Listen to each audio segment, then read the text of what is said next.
Assalamualaikum warahmatullahi wabarakatuh. Perkenalkan, saya Winopavia dengan NPM 2020-12500-850 dari kelas R8H, Prodi Pendidikan Bahasa Inggris. Pada kesempatan kali ini, saya akan mengulas, mereview atau membahas kembali jurnal yang berjudul Etika Birokrasi Al-Ghazali yang ditulis oleh Bapak U'up Ghufran. Berikut merupakan detail informasi dari jurnal Etika Birokrasi Al-Ghazali karya Bapak U'up Ghufran. Yang pertama adalah latar belakang birokrasi. Birokrasi, Al-Diwan, adalah sekelompok orang yang bekerja untuk administrasi negara dan pelayanan publik di dalam sebuah negara. Birokrasi didirikan untuk menjaga hak-hak kesultanan seperti pekerjaan, kekayaan, tentara, dan pekerja yang melakukan tugas-tugas tersebut. Al-Ghazali menganggap peranan ini sangat penting, dengan mempertimbangkan bahwa Al-Ghazali membagi kekuasaan pada 3 lembaga negara, yaitu Majelis Musyawarah, Dewan Mahkamah, dan Dewan Menteri. Birokrasi adalah kelompok kerja yang terdiri dari 3 lembaga negara tersebut. Kelompok kerja Dewan Mahkamah menjalankan pengadilan yang jujur, adil, dan amanah. Sementara kelompok kerja Dewan Menteri menjalankan program pemerintah. Ini ditujukan oleh surat yang dikirim oleh Al-Ghazali kepada Mujiruddin, Menteri Seljuki, dan meminta diangkat seorang sekretaris yang jujur, adil, dan amanah. Al-Ghazali juga mengatakan bahwa selain 3 lembaga negara, ada satuan kerja dalam pemerintah daerah atau lokal yang dipimpin oleh seorang gubernur atau amir. Organisasi ini juga dikenal sebagai kepemerintahan yang terdiri dari kelompok kerja atau birokrasi, pejabat atau birokrat, dan pegawai pemerintah. Kepemimpinan gubernur dan khalifah berbeda hanya pada batas wilayah mereka, sementara sistem beroperasi dengan cara yang sama. Karena peran seorang wazir atau menteri yang dianggap baik, sempurna, dan adil, Al-Ghazali menyatakan bahwa kepala negara dapat dikenal baik namanya dan semakin tinggi kehormatannya. Seorang birokrat yang bekerja dalam sistem birokrasi disebut wazir atau menteri. Ia adalah pemimpin birokrasi yang bekerja dengan kelompok pegawai pemerintahan. Ia berfungsi sebagai pembantu kepala negara dan pemimpin kelompok kerja di satu sisi. Di dalam jurnal ini juga disebutkan bahwa di dalam Al-Quran, surat Al-Furqan ayat 35, disebutkan bahwa Nabi Harun ditunjuk sebagai wazir Nabi Musa. Selanjutnya juga disebutkan dalam Quran surat Toha ayat 29 tentang wazir. Dalam satu hadis lain juga disebutkan bahwa orang yang jujur harus memilih wazir. Wazir adalah orang yang diangkat oleh penguasa tertinggi pemerintah untuk mengemban tugas berat. Jabatan waziroh atau kementerian dikenal di kalangan umat Islam sejak zaman Rasulullah. Dalam kisah Rasulullah, dia menunjuk Abu Bakar sebagai wazirnya. Pada zaman dinasti Umayyah, wazir memiliki hak pengawasan umum dan kekuatan konsultatif. Dia juga bertanggung jawab atas departemen kemiliteran dan pembagi gaji militer. Pada dinasti Abbasiyah, wazir menjadi utusan eksekutif dan memiliki kekuasaan yang luas, termasuk mengangkat pejabat, mengawasi peradilan, dan mengelola pemasukan negara. Al-Ghazali memandang bahwa birokrasi adalah mesin kerja utama dalam pemerintahan. Seorang kepala negara tidak dapat membangun negaranya tanpa bantuan menteri dan birokrasi yang dipimpinnya. Al-Ghazali juga menekankan pentingnya diskusi antara atasan dan bawahan dalam birokrasi yang dalam terminologi administrasi modern saat ini disebut rapat. Rapat ini dilakukan untuk menemukan kendala, saran, dan solusi pada setiap masalah yang dihadapi dalam kepemerintahan. Dalam jurnal ini juga disebutkan, Al-Ghazali berpendapat bahwa keberadaan birokrasi dalam kepemerintahan adalah upaya mencontoh apa yang dilakukan Rasulullah SAW yang juga mengangkat para sahabatnya untuk mengemban tugas sesuai dengan kemampuan dan keahlian mereka. Lalu disebutkan, menurut penelitian para ahli, Rasulullah memiliki 65 sekretaris yang bertugas sesuai dengan keahlian mereka. Secara garis besar, tugas-tugas mereka meliputi yang pertama, para pencatat wahyu seperti Zaid bin Thabit yang kemudian ditugaskan untuk menyalin Al-Quran secara lengkap pada masa pemerintahan Khalifah Utsman bin Affan. Lalu, para sekretaris yang bertugas mencatat urusan kenegaraan seperti menulis surat-surat untuk para raja. Selanjutnya, sekretaris yang menulis akad-akad perjanjian seperti Ali bin Abi Thalib yang menulis isi piagam perjanjian Hudaybiyah. Selanjutnya, sekretaris yang menulis kebutuhan-kebutuhan Nabi yang bersifat mendadak seperti Al-Mughirah bin Syu'bah. Selanjutnya, sekretaris yang menulis akad perjanjian utang piutang antar penduduk seperti Abdullah bin Al-Arqam. Lalu, sekretaris yang mendata rampasan perang seperti Mu'aqib bin Abi Fatimah Ad-Dausi. Selanjutnya, sekretaris yang menulis renovasi Hijaz seperti Huzaifah bin Ibnul Yaman.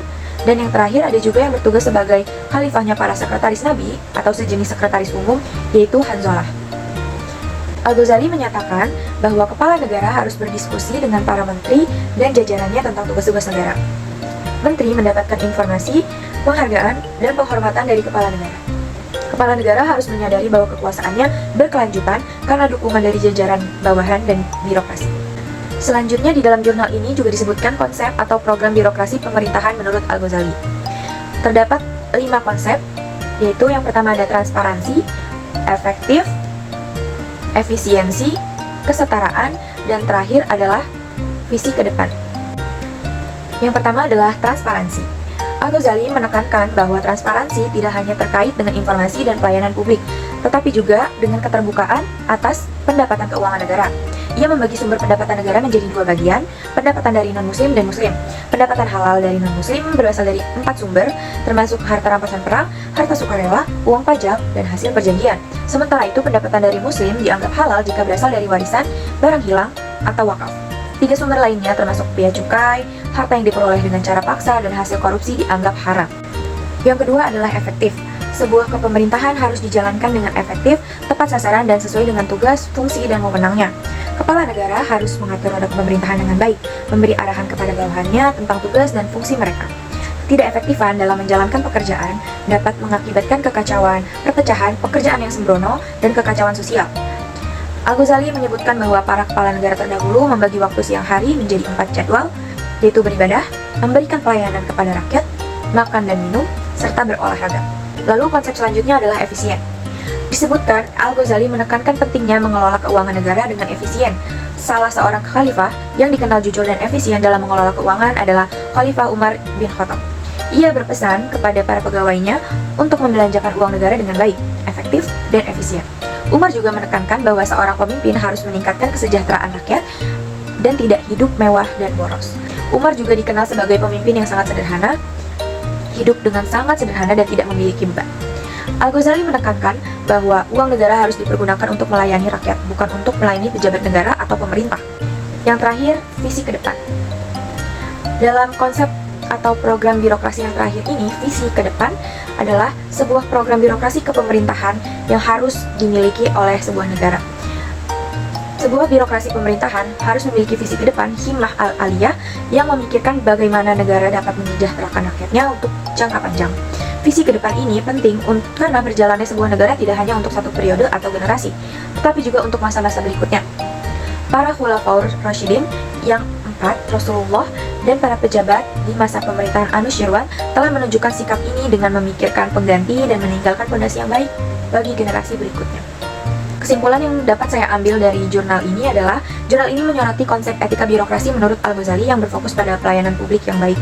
Al-Ghazali mengemukakan bahwa birokrasi yang baik harus menerapkan transparansi, efektivitas, efisiensi, kesetaraan, dan orientasi ke depan.